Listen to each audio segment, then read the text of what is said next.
Beck, congratulations. You are now Thank a you. mother. My belly's transferred into real life. Not only was I jet lagged, I was traumatized because on that flight back home, there was a legit cardiac arrest on the plane. And then we had this lovely, happy imposter syndrome talk to give. And I'm just thinking, oh my goodness. I want you to look back on your life and think about all the moments where you were like, I cannot do this. The moments that you said to yourself and you truly believed and you were sort of hurting, thinking, I cannot do this. I don't want to do this. We just want you to stop and take stock and realize every time you did it. I was pregnant. I was not sleeping. And it turns out that I actually had pneumonia. I want you to piece together the moments before saying I can't do it and then the moments after you doing it. And it's been my privilege to show up in these situations with Christine and just get to watch from the outside. Hello, my beautiful friends. My name is Dr. Beck. And I am Christine Barker, and this is Am I Doing It Wrong? A podcast for doctors by doctors. Every week on the pod, we'll be bringing you conversations which shine light in dark places, normalise the doctor journey, ease unnecessary suffering, and give you actionable steps to thrive in all facets of your life. So grab a cuppa and get cozy for this week's episode of Am I Doing It Wrong? Okay, hello, welcome back to the poddy. Our beautiful friends are Dr. Humans, and today we have a very vulnerable little episode for you, which is all about those moments in time where you think, I can't do this. And I'm going to tell you, we came on today to do a podcast on that scenario where you think, I can't do this, and you push through and you realise that you have more capacity than you actually have. But I'm going to tell you, today, neither of us are feeling like we can do this podcast. What is it, my fifth go on this intro, Beck, because I'm so jet lagged. Christine's a one-take wonder. She does not do 5 takes. She does not even do 2 takes. She just gets on here and like spills magic out of her bones, every cell. So this is profound. And it's so funny because the last time I was jet lagged, the reason we're talking about this is because the last time I was jet lagged, I got back from Scotland just last night, basically, and really early, and I've had 4 hours sleep, and it's now the middle of the day, and I'm just crashing. But I've got an absolute cheek because, Beck, you are tired for a whole other reason. Congratulations, you are now Thank a you. mother. My belly's transferred into real life. It's amazing. She's for those of you who are having an audio experience, Beck was showing us her very flat, delightful tummy. She looks like, I don't know, someone on Baywatch to me right now. She's got the blonde hair, flat tummy situation. She looks beautiful. She really does. So I'm talking about jet lag to someone who has a newborn, and I'm very aware that that must be really annoying. But today I am jet lagged, and we'll get to you in a wee minute, Beck. But the last time I was this jet lagged was last year, and that's what sort of prompted this, because we thought, how did we do that? So Beck and I actually had a speaking engagement. So we were invited to do a talk. The podcast was invited to do a talk on imposter syndrome last December. And I got back from Scotland the night before, and I was like, no worries, future meals, totally sort that out. And then by the time I got there, I was like, oh my goodness, I was writing the talk on the plane. And then I got there, but a whole other thing happened. Not only was I jet lagged, I was traumatized because on that flight back home, I will never forget, there was a legit cardiac arrest on the plane. And I'm going to tell you, it was really hard going. And unfortunately, it was not a good outcome. And so I was just traumatized and sleep deprived. And then we had this lovely, happy, like imposter syndrome talk to give. And I'm just thinking, oh my goodness. And I remember meeting up with you, Beck, at like lunchtime and just actually saying to you, I don't know how this is going to happen. And to be fair, Beck did the majority of that talk. And No, stop. No, cross out, team. This is just Christine's humble mind. You did so much, and she had the room in stitches, guys. It was actually insane when I stepped back and I was watching her speak and thinking about the context of what she's just gone through, and she's like there in heels, just killing it. Okay, guys, update. Not only do we have to do like 10 takes of this, but now this like software our recording software has kicked us out 3 times. It's at least twice. My brain's like starting to catastrophize now. It's kicked us out twice, stopped the recording, and we are just starting again. So for you guys, you can have this beautiful, smooth viewing, listening experience, but just know that in our souls, Everything is screaming to us, you can't do this today. Maybe the software can hear me and it's like, nah, it's rubbish. But in all seriousness, this is kind of the point. It's like when life pushes you to that point of, I cannot do this. I actually want you to think about this in your life. I want you to look back on your life and think about all the moments where you were like, I cannot do this. I really don't think I can do this. I really don't think I can go forwards with this. Whether it was a day at work where it was either 4 p.m. or 10 a.m. on your shift and you're like, how am I going to get through this day? How am I going to get through this last hour? I really just don't. If it's the night before you're going to work and maybe you're sick or you're just tired, you're just fed up, you're just empty and you're like, I don't know if I can do tomorrow. I don't think I can do this and I don't want to do this. You know, this actually makes me think about in our antenatal classes, they were teaching us again about the different stages of labor and the transition phase. I had to be reminded it's classically this phase. I cannot do this. And yet, as we know with birth, they do it. Nobody gets to turn around and go back. And I guess this is really what we wanted to bring to you today. The fact that you're usually wrong at that point.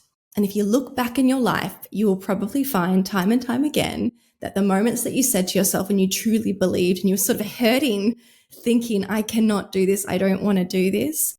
We just want you to stop and take stock and realize every time you did it, and every time you did it probably more miraculously, more impressively than you thought you could have as well. And just because we live in this moment to moment mind space, it's easy to think that you were just sort of weak in that moment and to believe that thought that you couldn't do it and that you were really struggling and not coping. But we want you to put that whole picture together now and realize, actually, it was a very hard thing, yes. And the concept, the thought forwards about you doing the thing was probably incredibly intimidating, terrifying, just unfathomable. But that moment that you thought you couldn't do it, you were wrong. I want you to piece together those two things together, the moments before saying I can't do it and then the moments after you doing it. And it's been my privilege to show up in these situations with Christine and just get to watch from the outside the times where by all odds, by the whole circumstance and situation, she probably shouldn't have been able to do it. And then she went out and she did it so well. And Christine witnessed a very humble moment in my life. Well, I suppose 4 weeks ago, 3 weeks and 6 days ago, when I was sitting on the couch late in the evening, literally crying to her and saying, I can't do this. I don't want to do this. Maybe you should tell. Oh my goodness. So Beck had the ultimate I can't do this. This has to be the best I can't do this story ever because it was about giving birth itself. So, and I don't know, I'm not a mum, but I can imagine if you've ever given birth, you might have had an I can't do this moment right before as well. But Beck, you had a terrible time just before you gave birth. You were so sick. So I had the flu from about, I think it was around 37 weeks pregnant. And by the second week of the flu, if anybody had the flu in 2025, like, ouch, right? Bedbound, right? I was so wiped out, I think, with the pregnancy as well, that I spent the second week of the flu, which was week 38, 6 days of that week sleeping through the day. And I think probably up for most of the night because my throat was so sore, or I would wake myself up coughing or feeling like I couldn't breathe or needing to pee because I was pregnant. I was not sleeping, and then I was sleeping the other day. It was awful. It was the sickest I've ever been. And it turns out that I actually had pneumonia. I gave birth almost coughing her out in the pushing phase. They were like, no, stop, don't push now. And I was like, it's just a reflex. I can't not cough, guys. It's the worst part of my labor.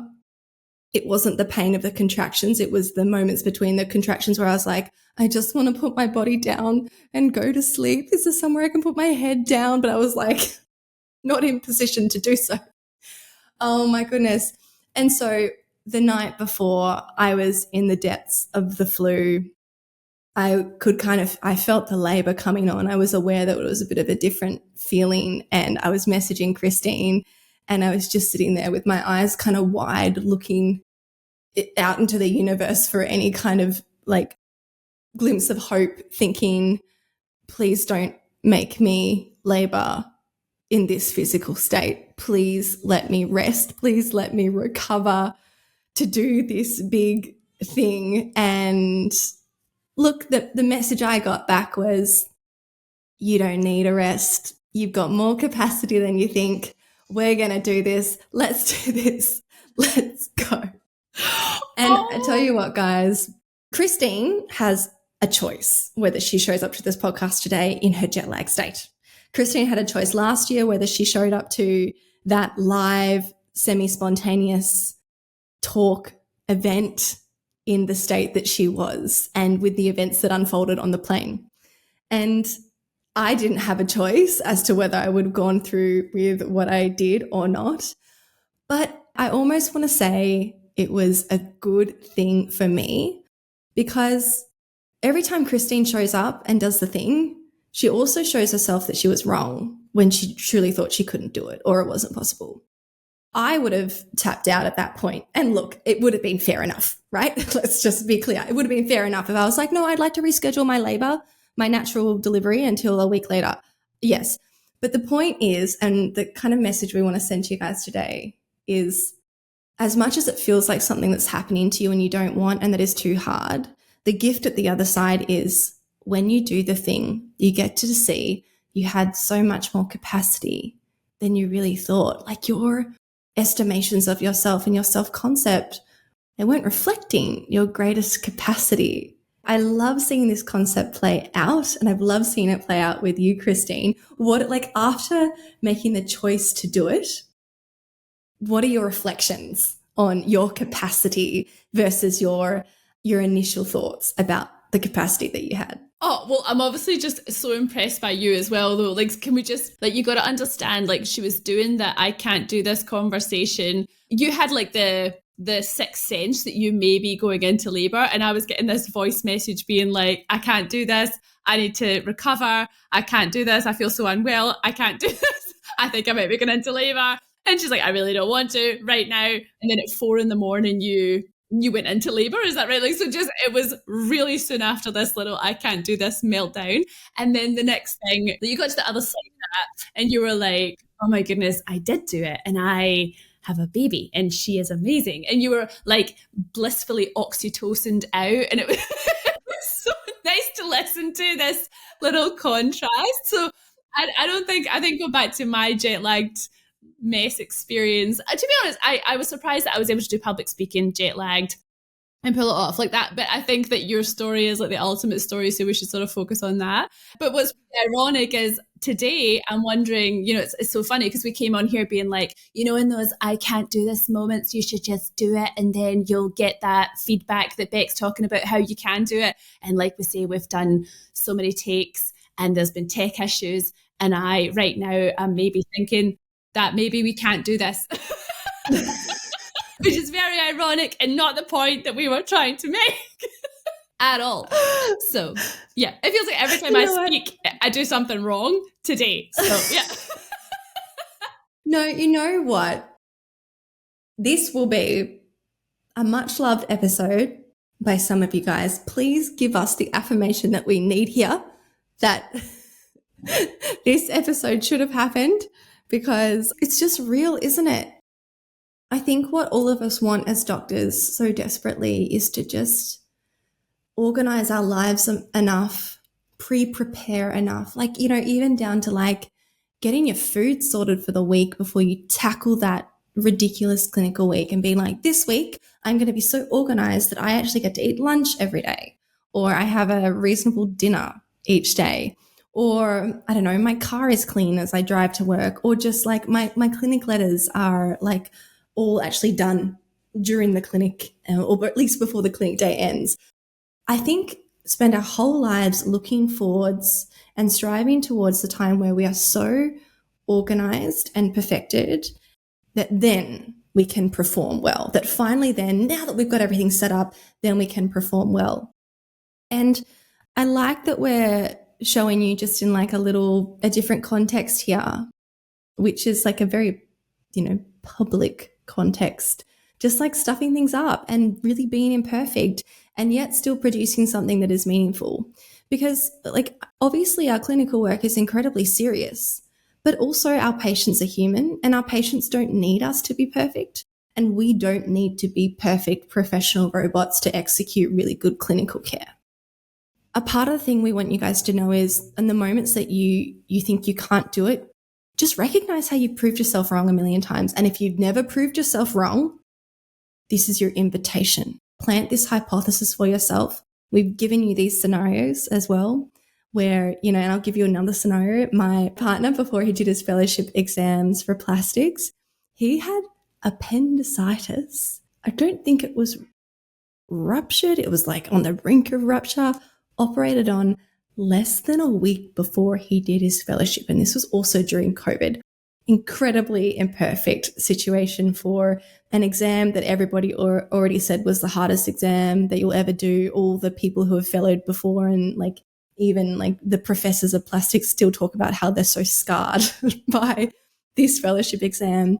Nobody would have ever thought that you could do it with a disadvantage. My partner is incredibly intelligent. But again, if he could have opted out, or if there was a reasonable way to, give himself some more space and time, the reasonable thing to do would have probably been to choose that option. But he didn't take the option. There probably wasn't a good option anyway to do that. They're pretty ruthless. And so he went forth with this disadvantage in a situation where he shouldn't have been okay, and he was okay. In a situation where everybody would have said, there's no way you have capacity to add another stressor onto that situation. And this is what we want you to give yourself the opportunity to do sometimes. Yes, of course, self-care, rest, and giving yourself like kind circumstances is really important. And we do need to choose that as doctors. We don't want to always choose the hard path.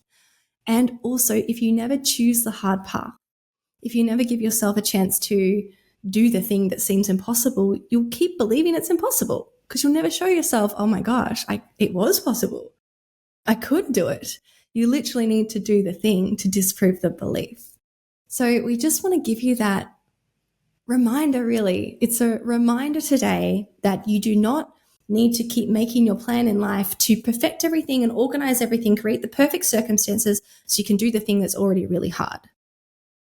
If you let your imperfect circumstances be present, be just the reality, and then you step yourself into that hard thing, you might just delight yourself. And that, knowing that you can do it even when you're not perfect, when you're not in perfect conditions, when you don't have perfect circumstances, this is going to be one of the biggest confidence builders for all the hard things in your life to come. You never know. You might find yourself in Christine's scenario where you're jet lagged halfway across the Pacific Ocean and somebody goes into a cardiac arrest. I don't wish that on anybody. And do you know what I was going to say though? Because I guess I'm sort of conscious that the message that we're giving today, and I think when you said it there, you really captured it. The idea of this is to understand that you can do hard things. You have more in you than you realize in the moment. But what we're not promoting is sort of burning yourself out. So I guess I was just thinking about how everyone who is listening, you probably have actually a list of things. And even if it's not top of mind right now, just even in the clinical scenario, we had our, life update examples from now that were really top of mind. But ultimately, if you are a doctor, there's probably, before I go to exams, like you say, Beck, even without appendicitis, I hear myself in my head being like, I can't do this. I've forgotten everything. Family meetings after something else has just happened. I can't do this. Just going to clinics some days when your cup is so empty from your perspective, or maybe something else has happened on the ward and you got to go like just dust yourself down. And I find myself saying, I can't do this. Or maybe having a super sleep deprived on call, walking into a med call, a medical emergency, just first thing. Like all of those scenarios, and I'm sure there are countless more, and feel free to drop them in the comments below, guys. But I feel like as doctors, even if you've buried that memory, you might have put it somewhere and compartmentalized it, you will have a list. And I was sort of thinking it would be really useful to make a list and just remind yourself, make it top of mind that you are that person that can do things that, you don't think you can do, basically, that you have more capacity than you realize.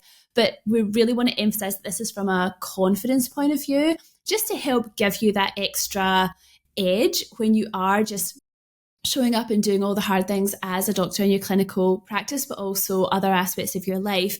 But we're not promoting like pushing yourself through burnout or something like that. That is not the message here. So I just want to make that extra clear. Yeah, it's hard to walk that line, isn't it? Because I think at the end of the day, neither perspective is like a perfect formula that you can just apply to every part of your life. The point is that we all want to have the skills of both being able to rest and say no when we want to, when it's right for us. We also want to have this skill of, in the moment where every bone in our body says you can't do this, give up, we want to have that skill to question our mind and make a choice that is for ourselves. It's not for anybody else. It's not to prove anything. It's truly, I want to do this and I get to show myself I can do it. It's just being able to turn the switch on for either one.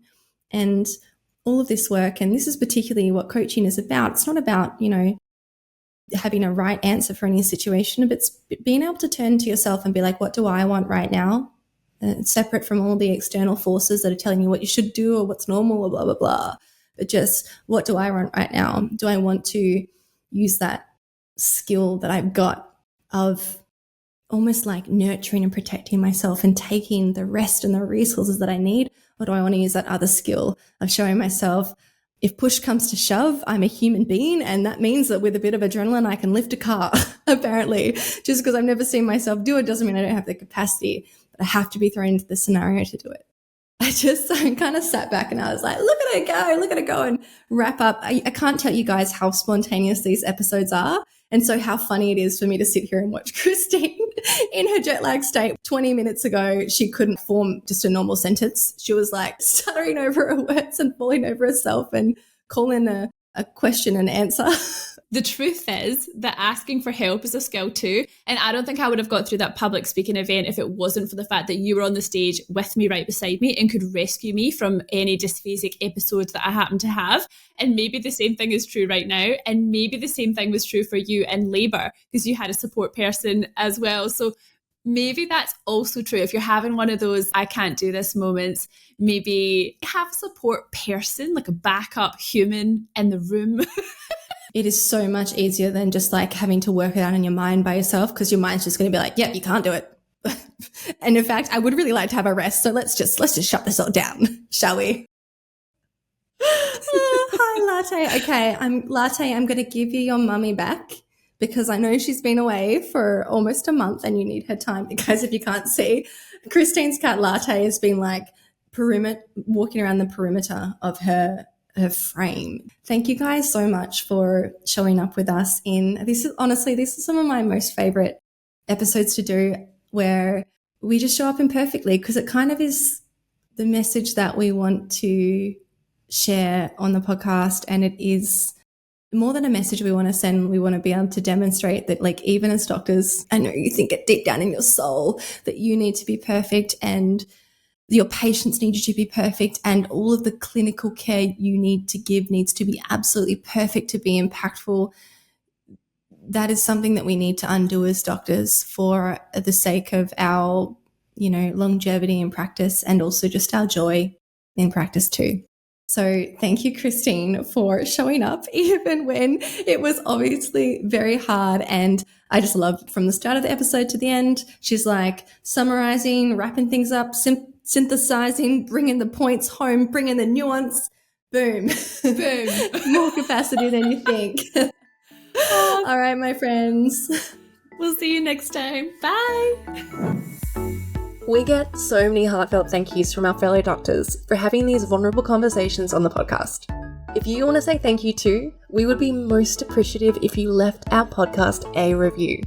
Reviews actually mean everything to us because they're what make the platform share the podcast with all the other doctor humans. And our mission is to make as many doctors as we can reach feel more human. Just go to your podcast app, click on the show, and find the option to review. The other way you can help us is just by sharing the podcast with someone in your life who you know will say, "Thank you for saying that," or tagging us in social media. And if you're in healthcare looking for speakers for your next event, or professionals who actually get it to facilitate the vulnerable or empowered conversations our teams of doctors need, request us through podcastfordoctors@gmail.com.